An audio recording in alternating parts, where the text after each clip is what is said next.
know that you've got 4 miles of tubing in your stomach? Beg your pardon?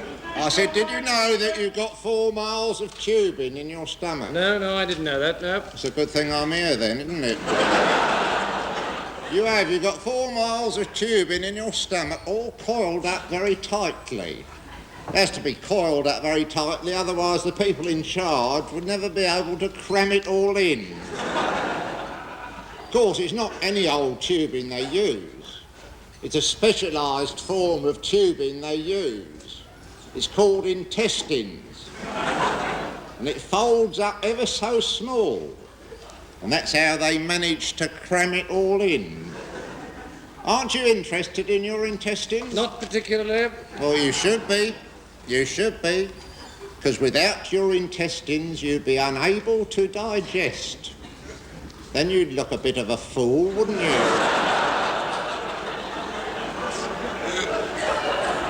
Would you like to see a diagram of your intestines? Got a diagram of your intestines here. Well, it's not actually your intestines. Unless it was you what modelled for it. It couldn't have been you what modelled for it, because you have to be dead before you can model for intestines. Do you? Yeah, so it's not a very good job to have. Intestinal modelling is not a very good job to have. Not much call for intestinal modelling. See how far it has to go, the food? See how far it has to go? 4 miles at 1 mile an hour. This means none of the food that reaches your stomach is ever really fresh.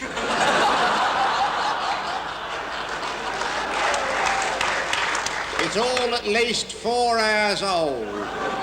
Fancy that. No, I don't fancy that. Thank you very much indeed. I do not fancy that at all. I do not fancy that in the least tiny bit. I'll tell you another interesting fact, though. It's about the whale. Did you know that the whale is not really a fish? It's an insect.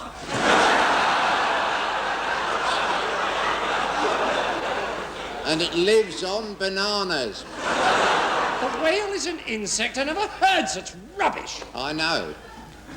It's a joke.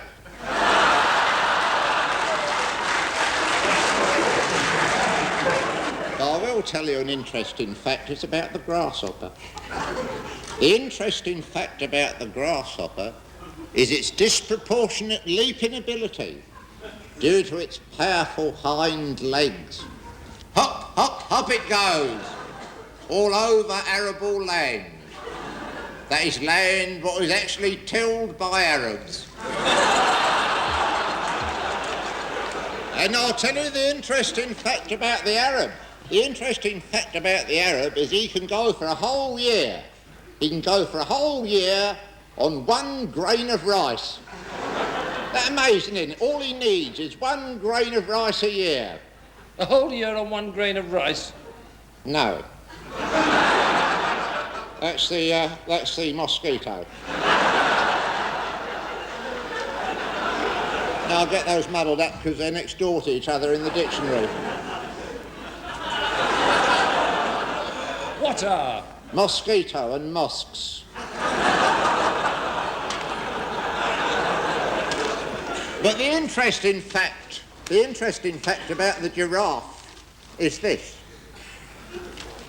If the giraffe could leap pound for pound as high as the grasshopper, they'd avoid a lot of trouble.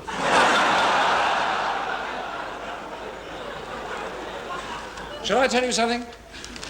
You're one of the most boring, tedious, uninteresting, monotonous, flatulent, flat-headed, cloth-eared, swivel-eyed, fornicating little gits I ever nailed on.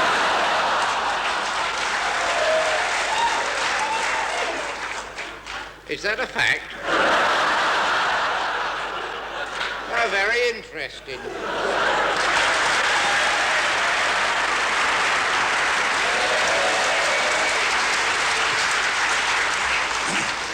Ladies and gentlemen, a lot of famous people from all over the world were asked to contribute their services to the show. And of course, not all of them could make it. And I've been asked to read out the telegrams and letters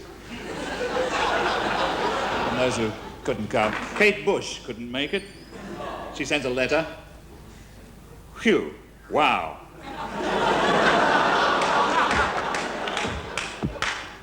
I'm not even a proper singer, really. So what can I say? Phew. I mean, I don't know, but I think you're right, you know? Does that help? I only know the answers to questions like, how do you get your lips looking like that?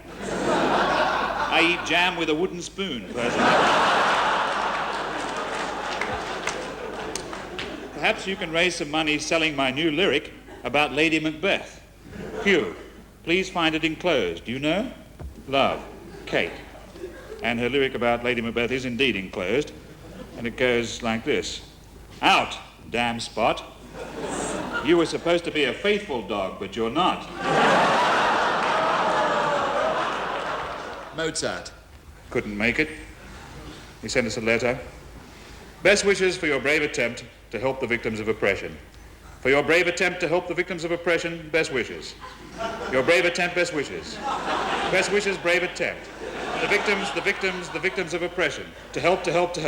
Your brave attempt, best wishes for. Best wishes for your brave attempt to help the victims of oppression. There's a note from the Shah of Persia, retired. What your organization needs is a charismatic figurehead.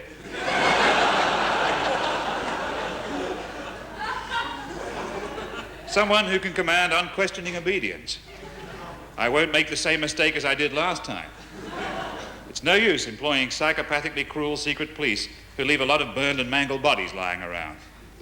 One needs to employ psychopathically cruel secret police who leave no evidence at all. And it's signed Muhammad Rajes Pahlavi, Shahanshah, Light of the Aryans, all reasonable offers considered.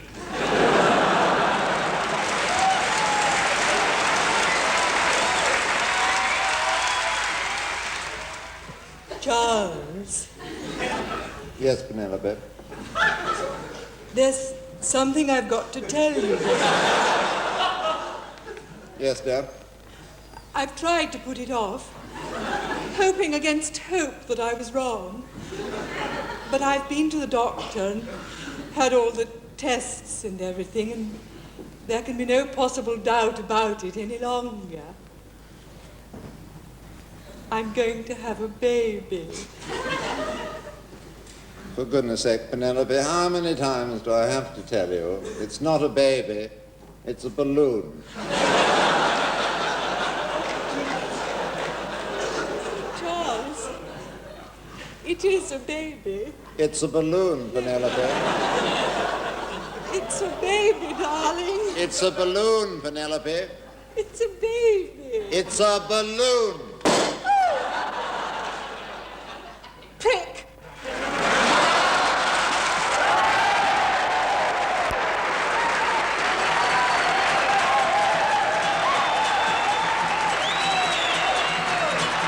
Ever since I was a young boy, I played the silver ball.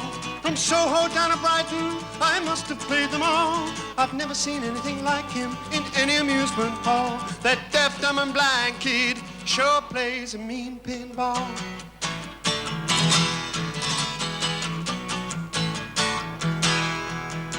He ain't got no distractions, can't hear no buzzing bells. Don't see lights a flashing, he plays by sense of smell.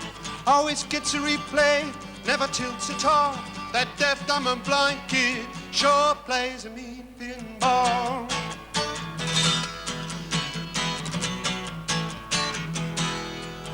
He's a pinball wizard, has to be a twist. A pinball wizard's got such a supple wrist.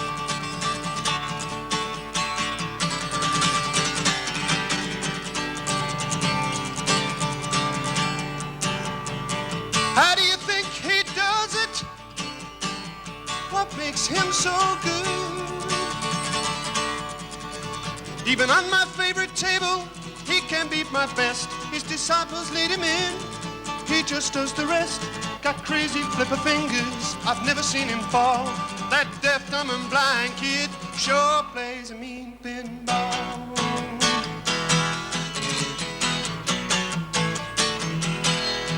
He's a pinball wizard, there has to be a twist. Pinball wizard's got such a supple wrist, yeah, yeah, yeah.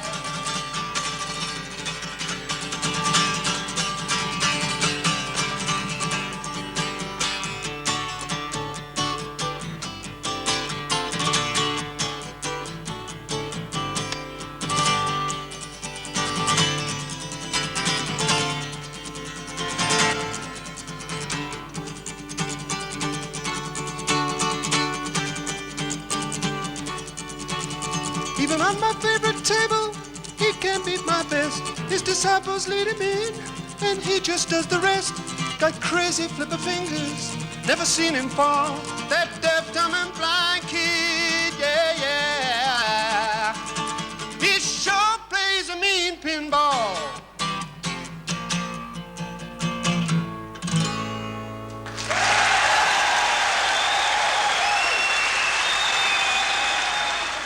Quiet.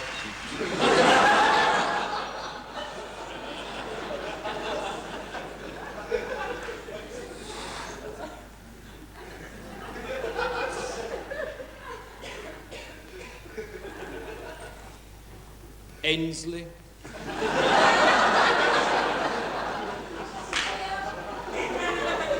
Babcock. Bland.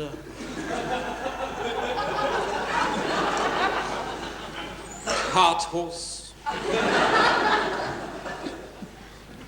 Dint.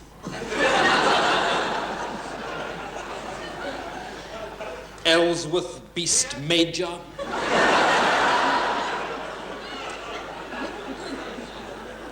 Ellsworth Beast Minor. I have a detention book.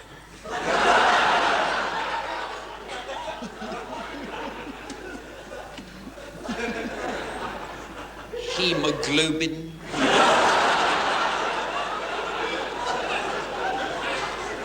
Kosygin. Loud Hailer.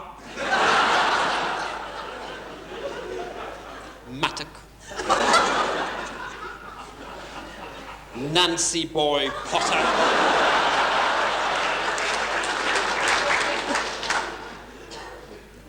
Nibble.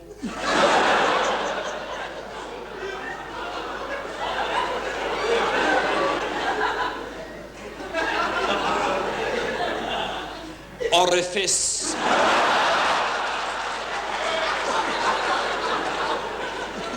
Plectrum. Poins. Sediment.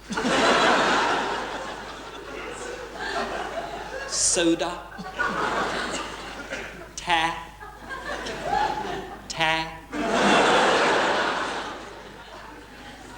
Under manager.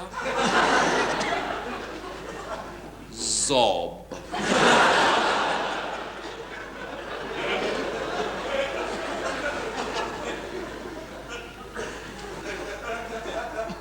Absent. All right, your essays. Discuss the contention that Cleopatra had the body of a roll-top desk and the mind of a duck.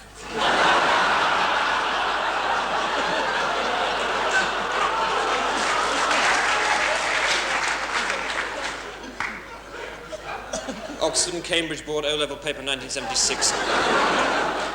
Don't fidget, Bland. The answer, yes. Jones M, orifice, sediment, and under manager. See me afterwards. Most of you, of course, didn't write nearly enough. Dint, your answer was unreadable. Put it away, plectrum.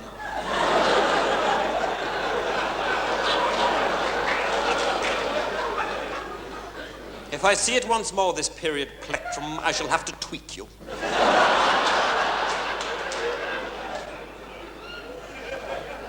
Do you have a solicitor, Plectrum?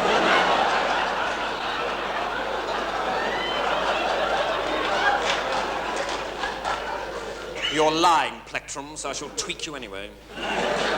See me afterwards to be tweaked. Yes, isn't life tragic?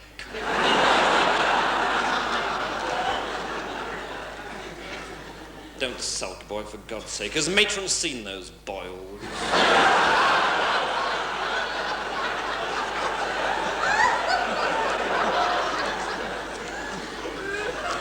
Horrid little twat. Bland German Nancy Boy Potter under manager cribbing.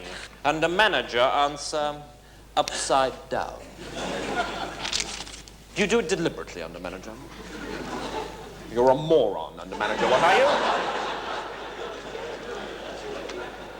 A carbuncle on the backside of humanity. Don't snigger, Babcock. It's not that funny. Antony and Cleopatra is not a funny play. If Shakespeare had meant it to be funny, he would have put a joke in it.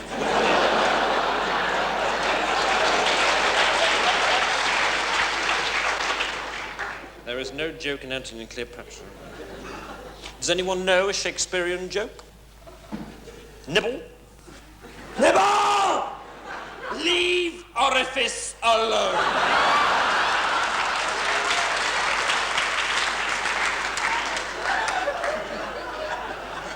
What a lot. Right, for the rest of this period, you will write about Enobarbus. Under manager, just try and write Enobarbus. Either way up, boy, I'm not bothered. Usual conditions, no conferring, no eating, no cheating, no looking out of windows, no slang, no slide rules. Use ink only, via a nib, if possible.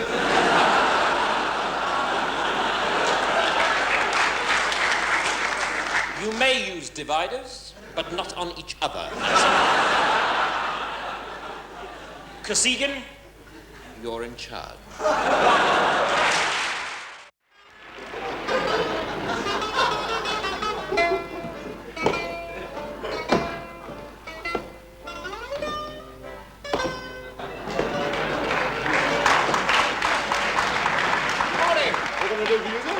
Sitting in the public library in Thurman Street just now, skimming through Rogue Herries by Hugh Walpole, when I suddenly came over all peckish. Peckish, sir? Esurient. Hey? I'm all hungry like. Ah, hungry, sir, yes. In a nutshell, so I thought to myself, a little fermented curd would do the trick, so I curtailed my Walpoling activities, sallied forth and entered your place of purveyance to negotiate the vending of some cheesy comestibles.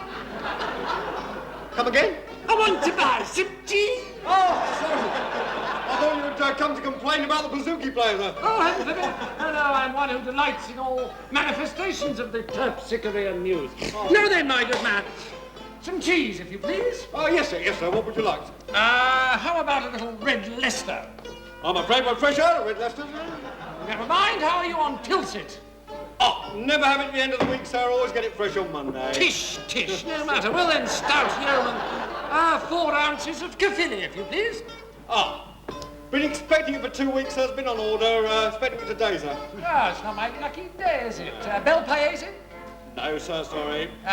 Red Windsor? Normally, sir, yes. Today the van broke down. Stilton?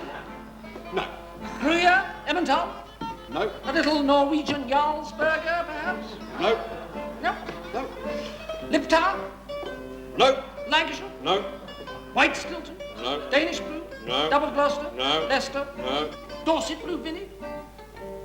No. Roquefort? Hollebeck? No. Port Salut? No. Saint-Paulin? Carré de l'Est? Breslau? Bourse? Brie? Camembert? Oh, yes, we do have some camembert, sir. Yes. You do? Oh, yes.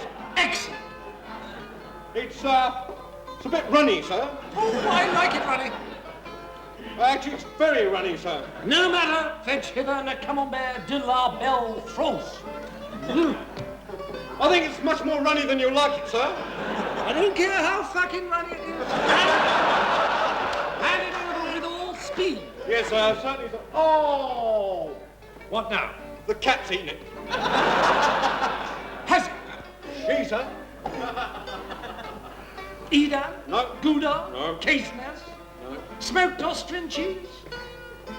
No. Japanese sage dog? No. You do have some cheese? Oh, yes, sir. Cheese shop, sir. We got, No. Don't tell me. I'm keen to guess. Wensleydale. Yes, sir. Good. Well, I'll have some of that then, please. Oh, sorry, sir. I thought you were talking to me, sir. That's my name, sir. Arthur Wensleydale. Greek feta cheese? Not as such. Gorgonzola? No. Parmesan? No. Mozzarella? No. Pickle creme? No. Danish Finbo cheese? No. Czechoslovakian goat's milk? Venezuelan beaver cheese, perhaps? Not today, sir, no. How about cheddar? Oh, don't got much call for it around here, sir. Not much call for it. It's the single most popular cheese in the world. Oh, not around these parts, sir. And what, pray, is the most popular cheese round these parts? Ilchester, sir. Is it? Oh, yes, sir. Quite staggeringly popular in the Manor Square. Is it? Yes, sir. #1 bestseller. Ilchester, eh? Yes, sir. All right, I'm game. Have you got any? He asked, expecting the answer no.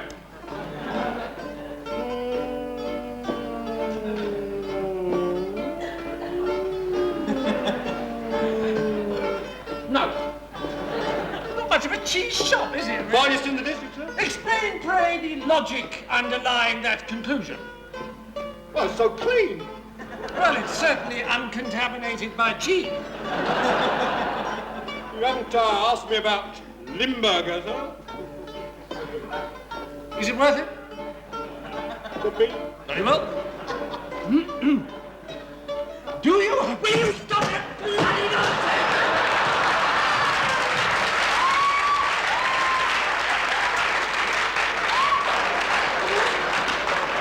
Told you so.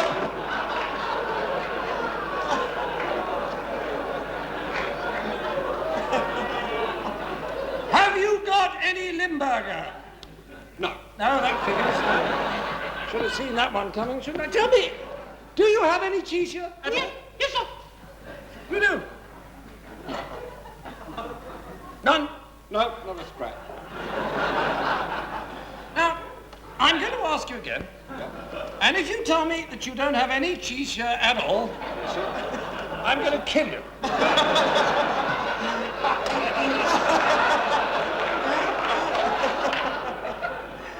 Do you have any cheese in this shop?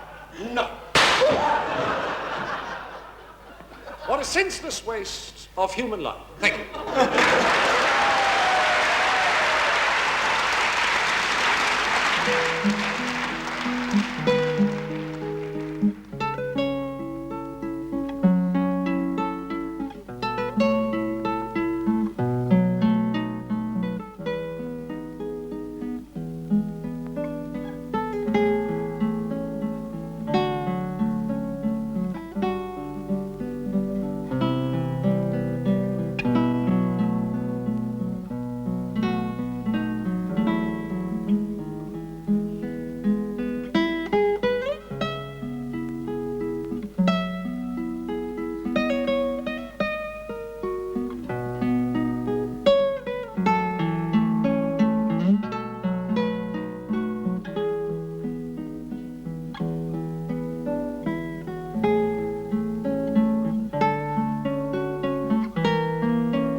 speakers, and the below decks part of the proceedings has begun. The typically wild fashion as Sylvester McCoy, human bomb, literally launches himself out there into the punters.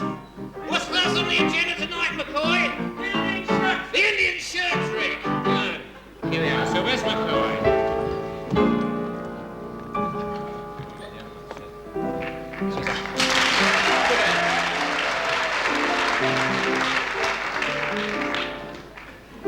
Now, what's your name? Phil. Phil, yes. Can I call you Phil? You call me Mr. McCoy, right? Now, would you unbutton your cuffs, please? Asking the gentleman to unbutton his cuffs. Right. Unbutton the top button. Yeah, asking the gentleman to unbutton his top button.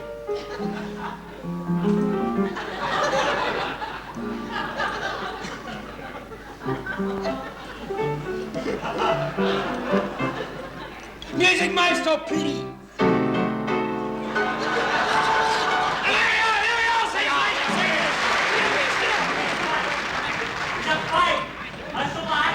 Ago. It's the same man. If here's a trick here, do you accept the challenge, McCoy? Yes! Okay, down for the second time goes McCoy!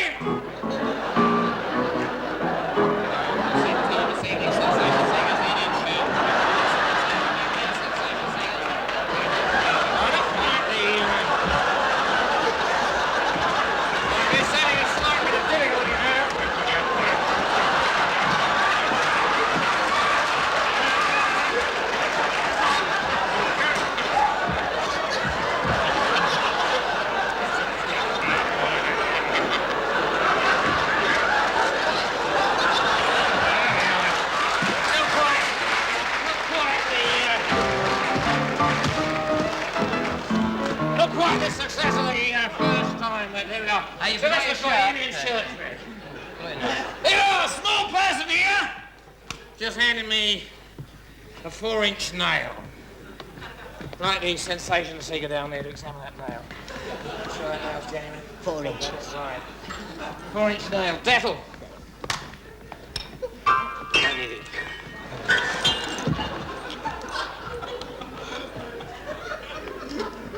Now dipping the nail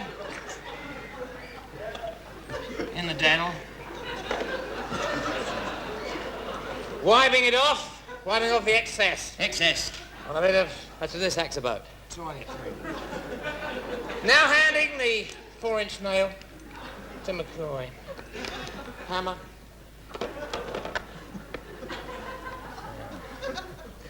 All right, sensation seekers. Sylvester McCoy is now going to attempt to hammer a 4-inch nail into his head.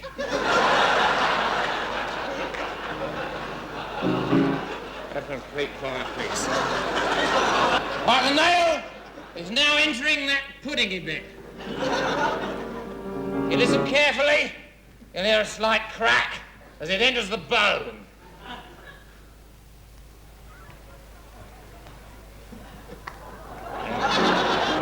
The Sylvester McCoy is assisting Alan a 4-inch nail into his face. Yes, show those ones there in the box there. Don't just look, don't touch. Do you remember? They're calling for the pliers.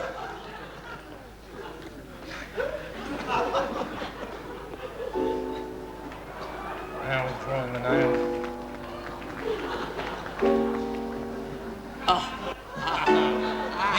Yeah, a moment of humour there, sensation seekers, and McCoy has grabbed hold of a nasal hair.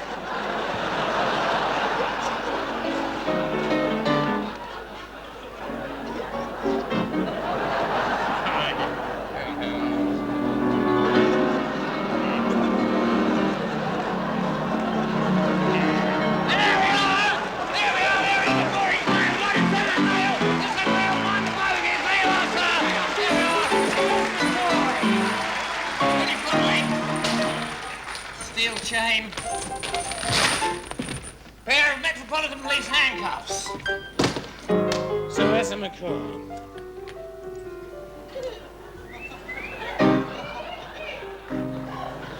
Okay,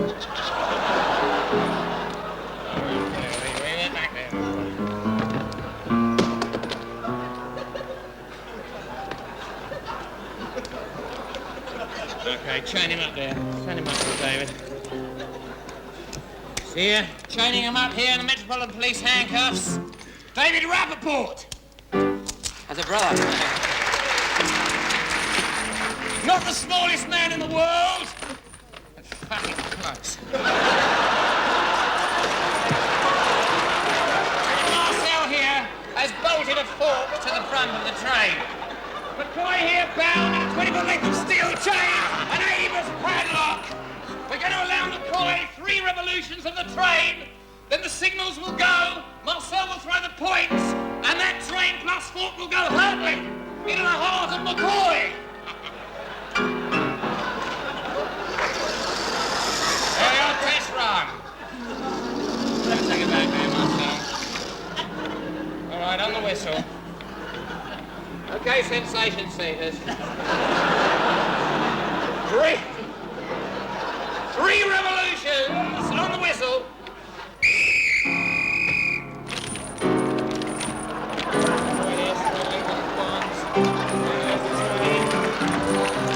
First revolution 1.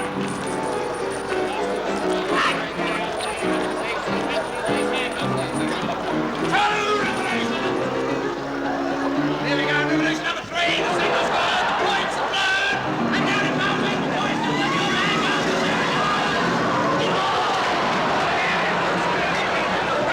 There he is, Sylvester McCoy.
And what else?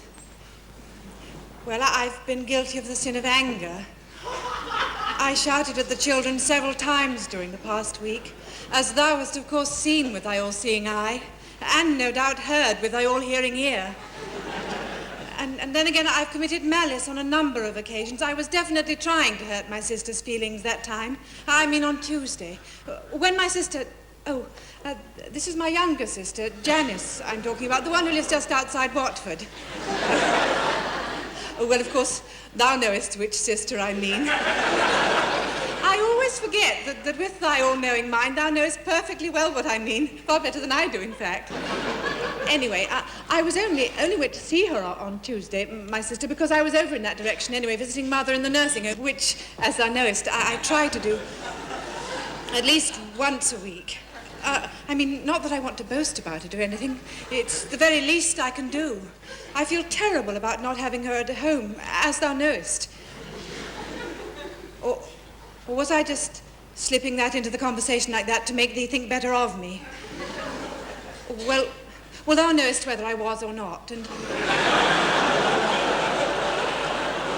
If thou thinkst I was, I repent it at once, as I try to do with all my unworthy thoughts and actions. I didn't mean that to sound smug. Oh, dear. Where was I? Before I allowed myself to get sidetracked. Another of my faults, incidentally, for which I'm extremely sorry. I was in the middle of repenting something. Oh, well, thou knowest what I was going to say. And so, if I can't remember, perhaps I would take it as repented all the same. Oh, I know, my sister.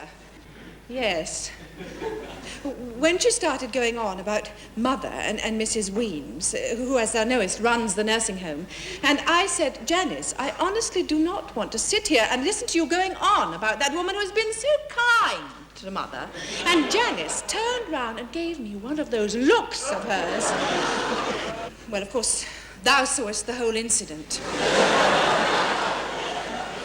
And when I told her how clever I thought her children's drawings were, thou weren't as fooled for a moment. Neither was she, of course.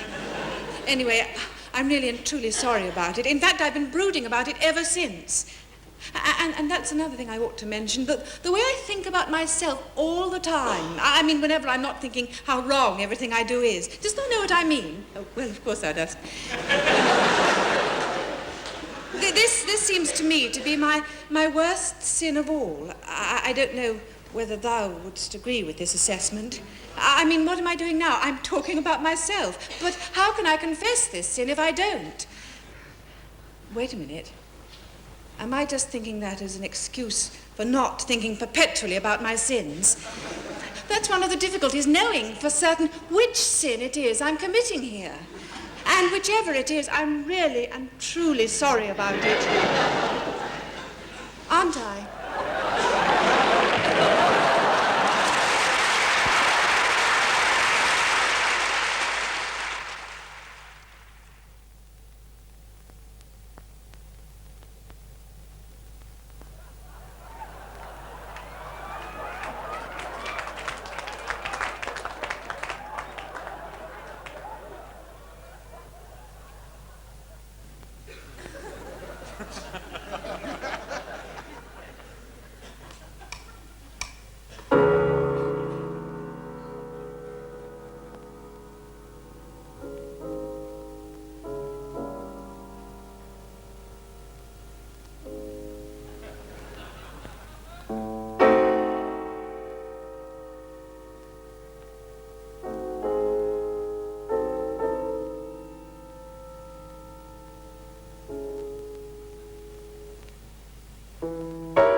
to another edition of The Name's the Game, in which selected members of tonight's audience come up here, are blindfolded by Susan, and are then attacked by tonight's mystery celebrity, as usual. As usual, they have just 30 seconds to guess the identity of their famous assailant. If they're successful, they win 2 weeks in a nursing home of their own choice. However, if the mystery assailant escapes identification, he or she wins £200 in a brown envelope and not a word to the tax people. Now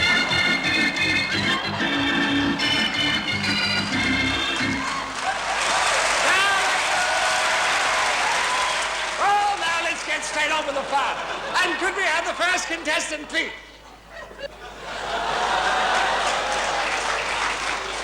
Good evening. Good evening, madam, and your name is? Mrs. Yeti Goose Creature. Good evening, Mrs. Yeti Goose Creature. Good evening, Brian. Well, you have a rather unusual name, Mrs. Yeti Goose Creature. Yes, I haven't know. It's Simon. Simon. Well, and who are you hoping to be attacked by tonight, Simon? Well, I had hoped for Alice to cook. Oh, well, I wonder if you're going to be lucky. Now's the moment for the blindfold, please. Thank you, our special non-slip adhesive blindfold. Can you see anything now, Mrs. Yeti Goose Creature?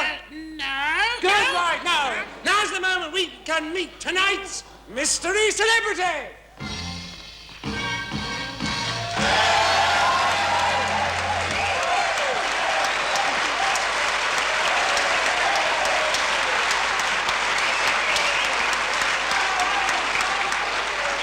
Good evening, mystery celebrity, and welcome. Mrs. Yeti Goose Creature, your assailant tonight is 5'6" tall. Yes, I understand, Brian, yes. Are you ready? Yes.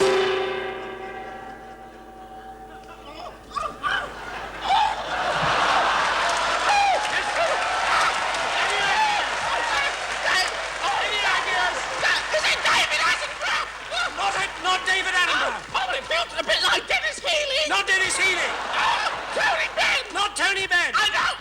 Norman Scott. Not Norman Scott. Not Norman Scott.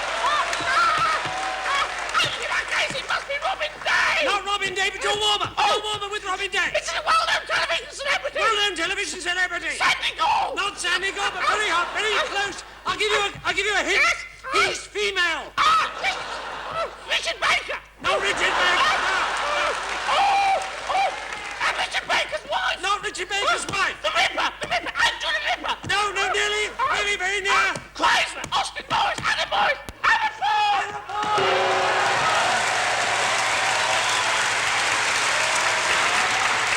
Anna Ford in just 55 seconds. Would you like to come back next week?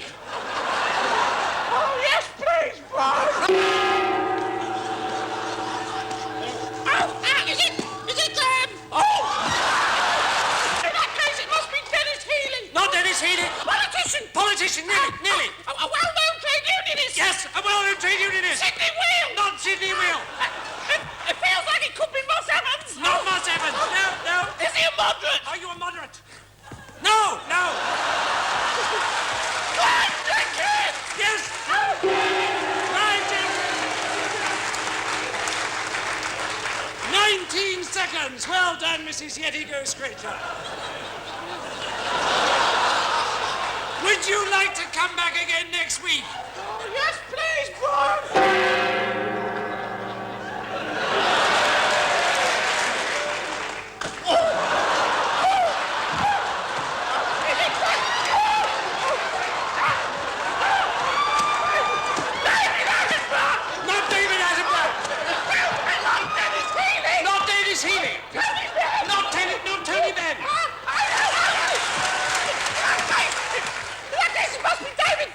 Not David Coleman, no.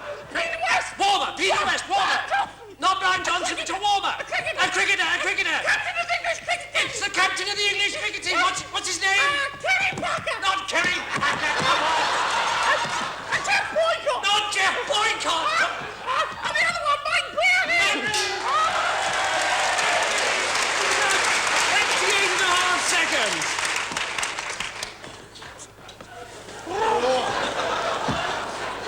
Would you like to come back again next week? Oh, yes, please.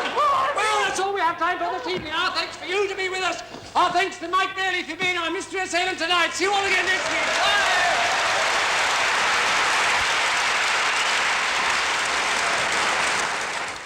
Bye. British police are the best in the world. I don't believe one of these stories I've heard about them raiding gay bars for no reason at all, lining the customers up by the wall, picking out people, knocking them down, resisting arrest as they're kicked on the ground, searching their houses and calling them queer.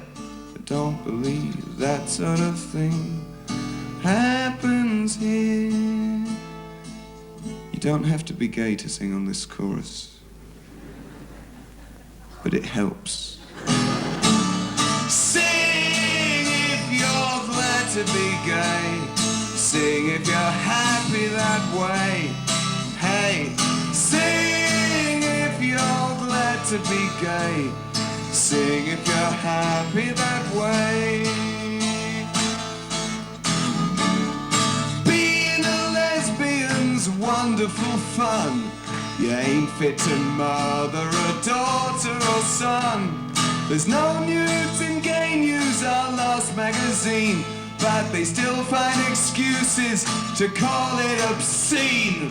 Read how disgusting we are in the press. The Evening News and the Sunday Express. Molesters of children, corrupters of youth. It's there in the paper, it must be the truth. So try and sing if you're glad to be gay. Sing if you're happy that way. Hey, sing if you're glad to be gay. Sing if you're happy that way. Have you heard the story about Peter Wells, who one day got arrested and dragged to the cells for being in love with a guy of 18? The vicar found out they'd been having a scene. The magistrate sent him for trial by the Crown. He even appealed, but they still sent him down. He was only mistreated a couple of years, 'cause even in prison they look after the queers. Better believe it. Sing if you're glad to be gay. Sing if you're happy that way. Hey, sing if you're glad to be gay. Sing if you're happy that way. And sit back and watch as they close down our clubs, arrest us for meeting and raid all our pubs. Make sure your boyfriend's at least 21. And if you're a lesbian, don't be a mum. Lie to your workmates, lie to your folks. Put down the queens and tell anti-queer jokes. Gay lips ridiculous, join their laughter. The buggers are legal now. What more are they after? Sing if you're glad to be gay. Sing if you're happy that way. Hey, sing if you're glad to be gay. Sing if you're happy that way. One more time. Sing if you're glad to be gay. Sing if you're happy that way. Hey, sing if you're glad to be gay. Sing if you're happy this way.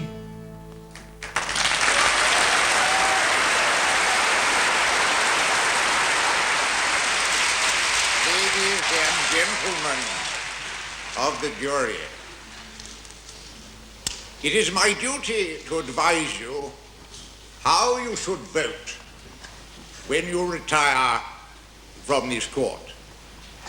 In the last few weeks, we all heard some pretty extraordinary allegations being made about one of the prettiest, about one of the most distinguished politicians ever to rise to high office in this country, or not, as you may think. We have heard, for example, from Mr. Bex-Bissell, a man who, by his own admission, is a liar, a humbug, a hypocrite, a vagabond, a loathsome spotted reptile.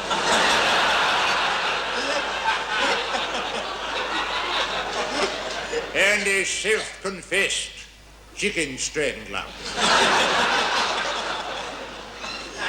You may choose, if you wish, to believe the transparent tissue of odious lies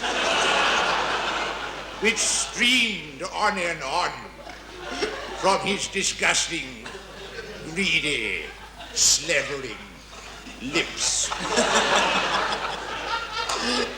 That is entirely a matter for you.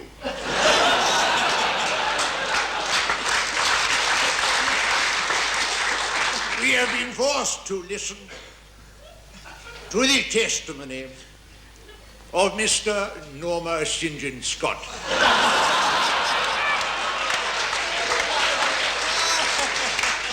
A scoundrel, a parasite, pervert, a worm, a self-confessed player of the pink oboe,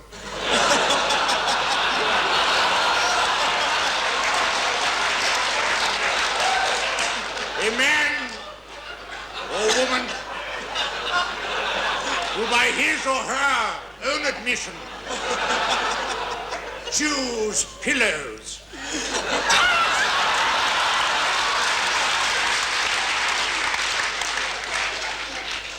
for kicks. You may believe him to be a vile, discredited, and embittered man, a more unreliable witness upon whose testimony to convict, a man who you may rightly think should have become Prime Minister of this country or President of the world. You may, on the other hand, choose to believe Mrs. Scott, in which case I can only say that you need psychiatric help of the type provided by Dr. Gleadle and the Gleadle tones. Over the evidence of the so-called hitman, Mr. Olivia Newton-John, I prefer to draw a discreet veil. He is, as we know, a man with a criminal past, but no criminal future.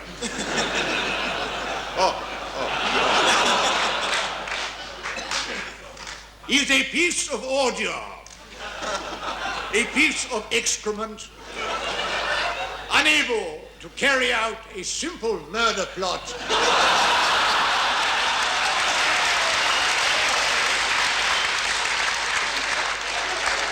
without cocking the whole thing up.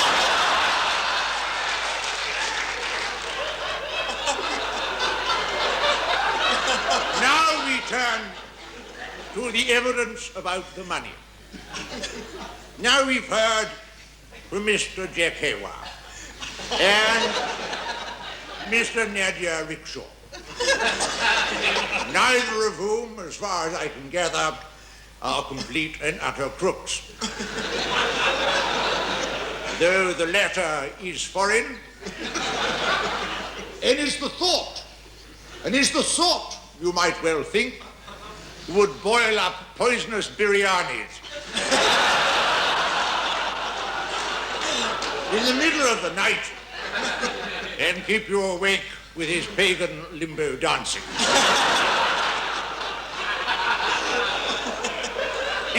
conceded by the defence that the money arrived. What happened to that, we shall never know.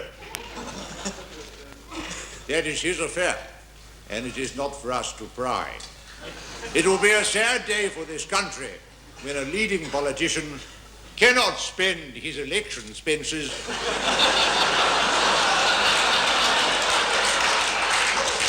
in any way he sees fit. One further point.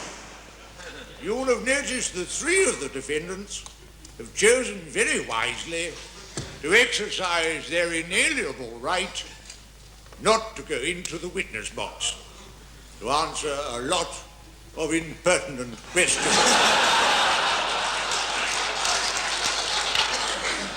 I will merely say that you are not to infer anything from this other than that they consider the evidence against them so flimsy that it was scarcely worth rising from their seats and wasting breath denying these ludicrous charges. Finally, I'd like to pay a personal tribute to Mr. Thrope's husband, Miriam, who has stood by him throughout this long and unnecessary ordeal. I know you'll join with me in wishing them well for a long and happy future. You are now to retire, as indeed should I.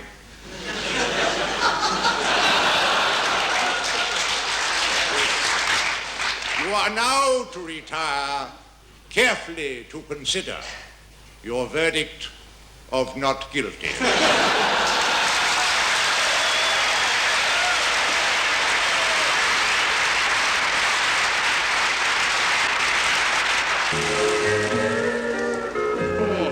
Very possible, that, very possible.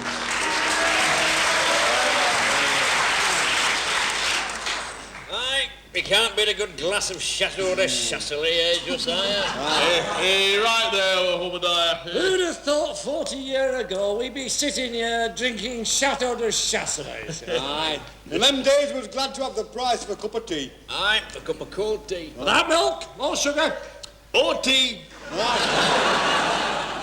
In a cracked cup and all. We never had a cup. We used to drink out of a rolled-up newspaper. Best we could manage was to suck on a piece of damp cloth. But, you know, we were happy in those days, though we were poor. Because we were poor. My old dad used to say to me, money doesn't buy you happiness, son. He was right. I was happier then. And we had nothing. We used to live in a tiny old tumble-down house with great holes in roof. A house? You were lucky to have a house. We used to live in one room, 26 of us, no furniture, and half the floor was missing. We were all huddled in one corner for fear of falling. You were lucky to have a room. We used to have to live in corridor. Oh, we used to dream of living in a corridor. Would have been a palace for us.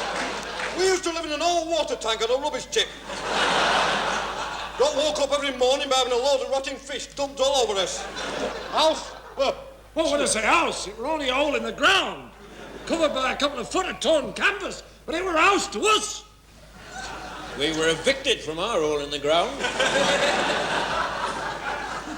We had to go and live in lake. You were lucky to have a lake. There were 150 of us living in a shoebox in the middle of motorway. Cardboard box? Aye. You were lucky. We lived for 3 months in a rolled-up newspaper in a septic tank.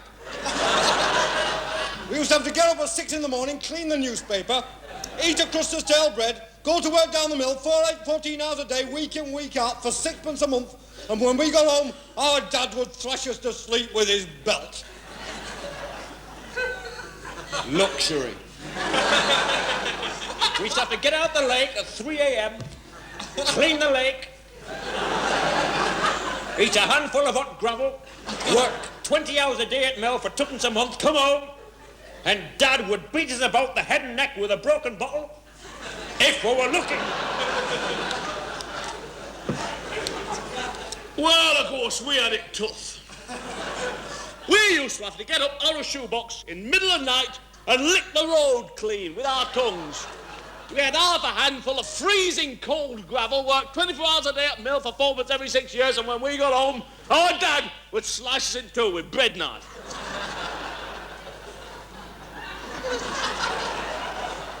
Right. I used to get up in the morning at 10:30 at night, half an hour before I went to bed. Eat a lump of freezing cold poison, work 28 hours a day at mill, and pay mill owner to let us work there. And when I got home, our Dad used to murder us in cold blood each night and dance about on our graves singing Hallelujah.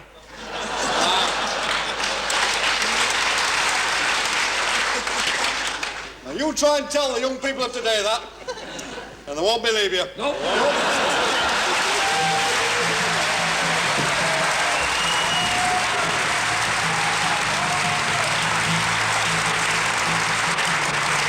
Fighting in the streets with our children at our feet, and the morals that they worship will be gone. And the men who spurred us on sit in judgment of our wrong. They decide, and the shotgun sings the song. I take a bow for the new Constitution, smiling grin at the new revolution, smiling grin at the change all around. Pick up my guitar and play, just like yesterday. Then I'll get on my knees and pray. We don't get fooled again.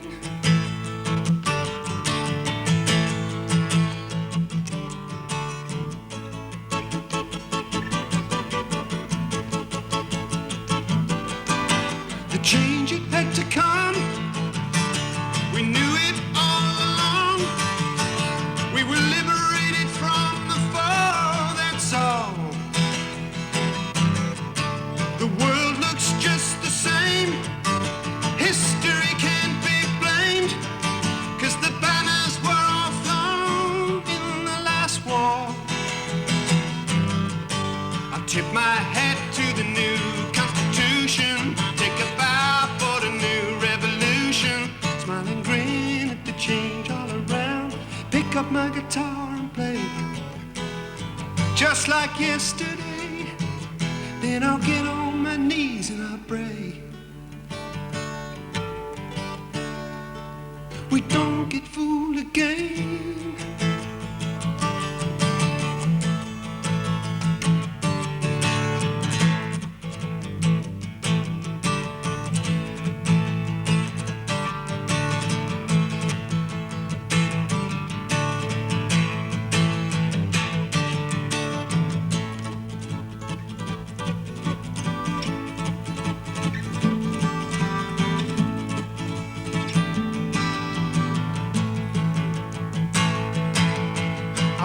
Myself and my family aside. If we happen to be left half alive, I'll get all my papers and I'll smile at the sky, for I know that the hypnotized never lie. Do you?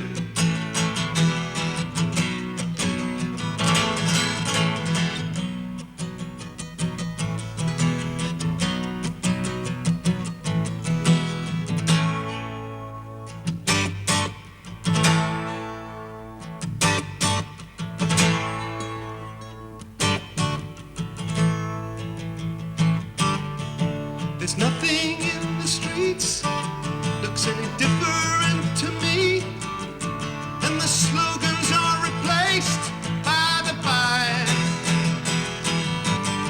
and the parting on the left is now a parting on the right, and the beards have all grown longer overnight. I tip my hat to the new Constitution, take a bow for the new revolution. smiling grin at the change all around. Pick up my guitar and play just like yesterday. Then I'll get on my knees and I'll pray. We don't get fooled again.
This end of which I once heard you speak, Brother Enning. How will it be? How will it be? How will it be? How will it be? It will be as 'twere a mighty rending in the sky, and the mountains shall sink and the valleys shall rise, and great shall be the tumult thereof, I should think.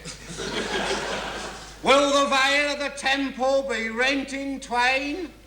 Well, the veil of the temple's always rather dodgy, but should be rent in twain about 2 minutes before we see the sign of the flying manifest dancing on the firmament. And will there be a mighty wind? Certainly there will be a mighty wind, if the word of God is anything to go by. Will this wind be so mighty as to lay low the mountains of the earth? Can't hear a blind word you're saying. You're speaking too softly for the human ear, which is what I'm equipped with. You'll have to speak a little more loudly, please. About this wind. No better, is it? I ask you to speak more loudly, and you speak more softly. A strange reaction from a follower. Or perhaps I'm very old-fashioned. Perhaps I'm very old-fashioned, expecting you to speak louder. Yes, you are. Come along, we haven't got all day till the end of the walk. Get on with it. Will this wind? We've heard that bit. We've all heard will this wind, haven't we? We've heard this, will this wind, quite enough, thank you very much. What will this wind is what we want to know. Not will this wind, we don't want to hear will this wind again, that would be a very tedious experience. What will this wind? Will this wind? Will this wind, yes. Be so mighty. Be so mighty. As to lay low. As to lay low. The mountains. The mountains. Of the earth. Of the earth. Will this wind be so mighty as to lay low the mountains of the earth? No. It will not be quite as mighty as that. This is why we have come up on the mountain, to be safe, you stupid git. Up here on the mountain we shall be safe. Safe as houses. What will happen to the houses? Well, naturally they'll all be swept away and consumed by the fire of what is dancing on the Jeroboam, and serve them bloody well right as far as I'm concerned. When will it be, this thing of which we've spoken? When? Well, in about 2 minutes' time, according to the very ancient pyramidic scrolls. Perhaps we'd better compose ourselves. Good idea. Prepare for the end of the world. 30 seconds. Have you brought the picnic basket?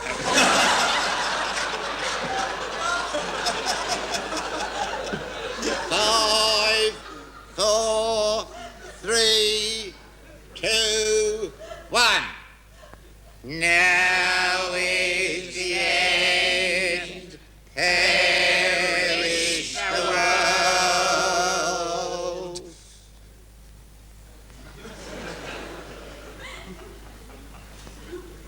It was GMT, wasn't it? Well, it's not quite the conflagration we've been banking on. Never mind, lads. Same time tomorrow. We must get a winner one day. I think it was his fault, this bloke here.